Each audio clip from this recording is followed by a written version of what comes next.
Looking around the classroom, I see many high school athletes. Some of you are involved in basketball, football, soccer, baseball, softball, dance, etc. through the school. Some of you outside of school are involved in club sports, and some, if you're like me, are involved in both.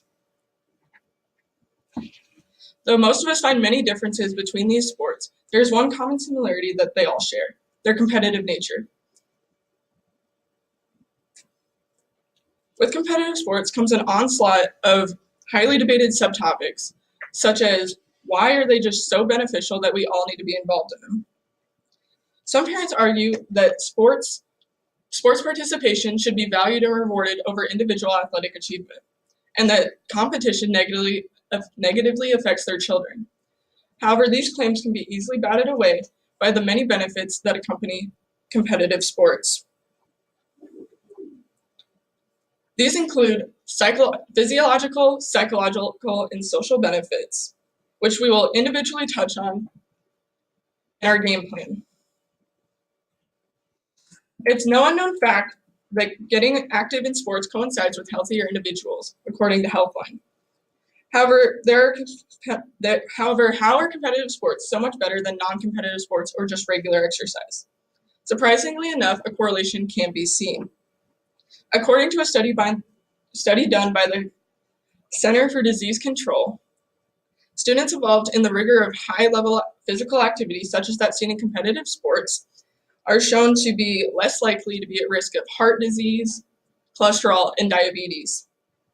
Because of the frequency, length, and difficulty of training, it's no surprise that individuals devoting so much time and energy towards these competitive sports and bettering themselves as athletes make bigger gains and are physiologically healthier.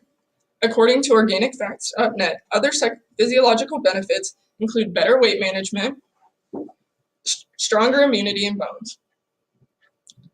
Competitive sports also hit several psychological benefits out of the park. According to Healthline, because competitive sports are played both physically and mentally, it's no surprise that these sports improve concentration. Participating at a higher caliber will because competitive sports are played both physically and mentally, it's no surprise that these types of sports improve concentration.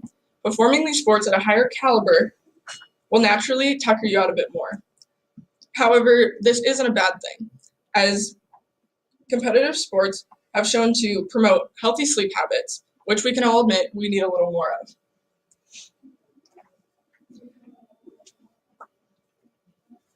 Competitive sports have shown to reduce levels of stress and depression, simultaneously promoting better moods. This is due to the higher levels of endorphins that are released in response to higher level physical activity. Endorphins are naturally secreted painkillers released by the brain that accompany these types of physical activity. Thus, mental illnesses such as depression, where chemical imbalances create negative or bad feelings and moods, are less seen in competitive athletes. It's definitely a win-win scenario. What's also a buzzer beater are the social benefits of competitive sports. Competition is not always a bloodbath. Overall competition in sports teaches and develops character and life lessons that aid children not only later in life, but also to develop into good, well-rounded people. According to Huffington Post, kids involved in sports tend to do better in school and are less likely to be abusing drugs or alcohol. In fact, female high school students that are athletes are 92% less likely to get involved in drugs and 3 times more likely to graduate. This is often supported by the players seeing their athletics as a lifeline and not wanting to blow their chances and opportunities by becoming ineligible. Their free time out of school is spent training and playing games as opposed to partying or partaking in delinquent activities. This shows commitment and work ethic. Competition pushes one to try their absolute best and, if met with failure, to learn to pick yourself up, get back in the saddle, and continue on. They learn time management and stress coping skills, which are beneficial, especially in school and outside in the workplace and just outside the community. As we break down into our post-game huddle, let's quickly review what went well. We found that in the first period, competitive athletes were physiologically healthier and had better well-being. In the second period, we discovered that competitive athletes were psychologically better and having more positive moods and better well-being because of it.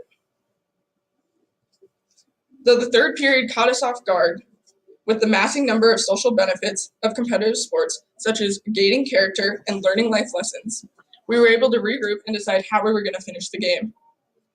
Would we come out on top, or would we be swept by the competition? We were playing for two. We were playing not only for the sports game that we were in at that point in time, we were playing for two, as we were also playing the game of life. Thank you.